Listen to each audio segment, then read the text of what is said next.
Эл башкарууга аттанган дымактуу жарандардын саны башында 65 болуп катталган. Бул сандын ичинде ар тарамактын өкүлдөрү, жумушсуз калгандары, пенсияга чыккандары дагы бар эле. 12 талапкердин документи так болбогондуктан Борбордук шайлоо комиссиясы артка кайтарган. Эми алардын саны азайып отуруп, бүгүнкү күндө өз каалоосу менен талапкерлигин алып салгандар дагы болду. Шайлоо боюнча программасы окшош болсо, аны элдин башына айлантырбайлы. Мен азыр барып Борбордук шайлоо комиссияда арыз жазып келдим. Баш тарткандардын көпчүлүгү өздөрү моюндап элдин басымдуусу бир талапкерге ыктап жаткандыгын байкашкан. Андыктан кол топтоо убагында программаларынын окшоштугун жүйө келтирип алып салуу чечимине келишкен. Бүгүн мен Боршайкомго келип, өзүмдүн президенттик кандидатымды өз калоом менен арыз жазып чыктым. Мыйзамга ылайык талапкер болчулар 1 миллион күрөө акысын төлөп, андан соң 30 миңден кем эмес 60 миңден ашпаган кол топтоо талабын аткаруу керек. Бүгүнкү күндө 21 талапкер аталган талапты аткарып, Борбордук шайлоо комиссиясына өткөрүп беришкен. Кол топтоо мөөнөтү 3 декабрда аяктаган. Клара Соронкулова 33.458, Аймен Касенов 46.270, Бабыржан Толбаев 59.029, Адахан Мадумаров 39.856, Садыр Жапаров 59.998, Равшан Жээнбеков 39.874, Рашид Тагаев 40.651, Элдар Абакиров 43.630, Жеңишбек Байгуттиев 51.896, Арстанбек Абдылдаев 47.998, Курсан Асанов 43.864, Бактыбек Калмаматов 35.300, Мыктыбек Арстанбек 33.083, Абдил Сегизбаев 55.480, Улукбек Кочкоров 43.804, Кубан Чороев 39.053, Кубанычбек Токтосунов 30.106, Канат Исаев 38.987, Каныбек Иманалиев 35.658, Имамидин Ташев 35.493 колтамга чогултуп, Боршайкомго тапшырган. Ал эми Самат Ибраевдин чогулткан колтамгалары белгиленген санга жетпей калгандыктан жарыштан четтетилди. Борбордук шайлоо комиссиясынын колтамгаларды кабыл алуу жана текшерүү боюнча жумушчу тобу аны аныктыгын 8 күндүн ичинде текшерип чыкмай болду. Бул ишке мамлекеттик каттоо кызматкерлери жана сот экспертиза чөйрөсүндөгү кызматкерлер тартылган. Документтер күмөндүү болсо жараксыз деп табылып, чечим кабыл алынышы ыктымал. Шайлоо фондунан каржылоо башталганга чейин эгерде колтамгалар чогултулган болсо, алар дагы колтамгаларды анык эмес жана жараксыз деп тапканга негиз болот. Ошол негизинде атайын коркунун негизинде Борбордук шайлоо комиссиясы тиешелүү чечимдерди кабыл алат.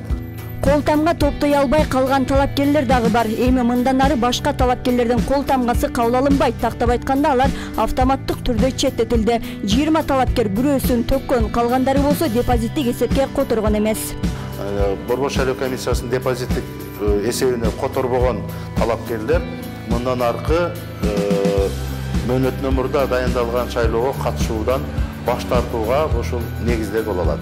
Президенттик шайлоо менен референдумду чогуу өткөрүүгө Борбордук шайлоо комиссиясынын техникалык мүмкүнчүлүгү жетиштүү. Бул ыкма 2016 жылда өткөрүлгөн шайлоодо колдонулуп, референдум менен жергиликтүү кеңештин шайлоосу бирге өткөрүлгөн. Чыгым болжолдуу түрдө 40 миллиондун тегерегинде болушу мүмкүн. Мыйзам кабыл алынган болсо, анда Борбордук шайлоо комиссиясы тиешелүү мамлекеттик органдар менен биргеликте референдумду өткөрүүнү даярдоону баштайт. Кыргызстандын бүгүнкүдөй мына бюджеттин тартыштыгында бир ок менен эки коен атуу эле. Ал мындай жалпак тил менен айтканда президенттик шайлоого өзүнчө каражат кетирип, конституциялык реформага өзүнчө каражат кетирген, бул оңой эмес чыгымдарды алып келмек. Президенттин мөөнөтүнөн мурда шайлоо 10 январга белгиленген. Талапкерлер 14 декабрга чейин бардык талапты аткарып бүтүшү керек. 15 декабрдан үгүт иштери башталат. Кыргызстан 6 президентти тандоонун алдында турат.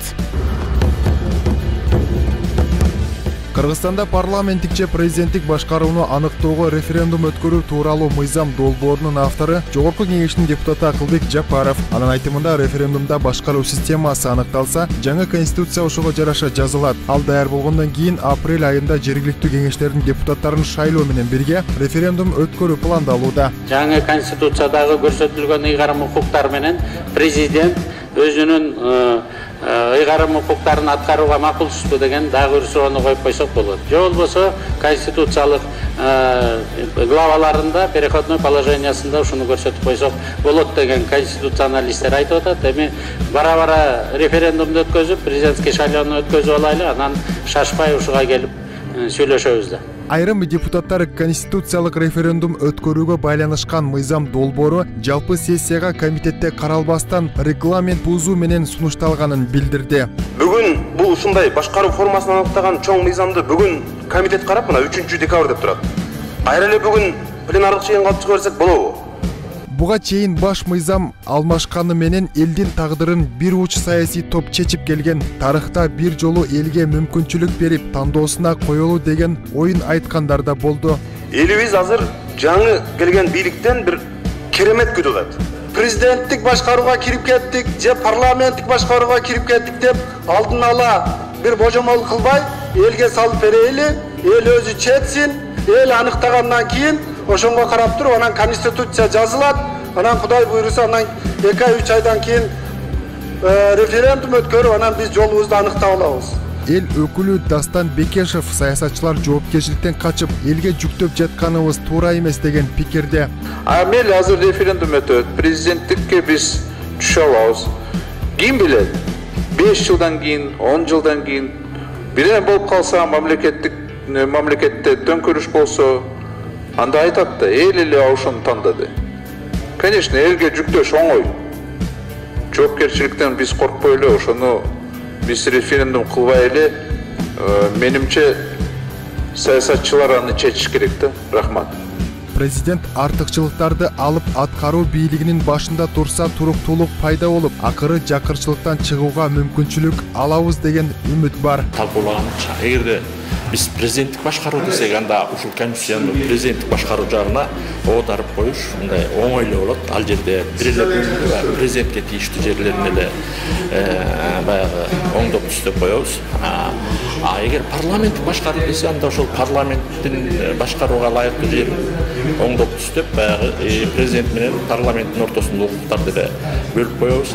Президентте эч кандай жоопкерчилик болбогону үчүн премьер-министрлер тез алмашып келди деген пикирлер айтылып жатат. Бул референдум өткөнгө чейин Конституциялык кеңешме ишин токтотуп турушу керек. Депутаттар парламенттик башкаруу менен президенттик башкаруунун тутумун шайлоочуларга барып түшүндүрүү жоопкерчилигин алса дешет.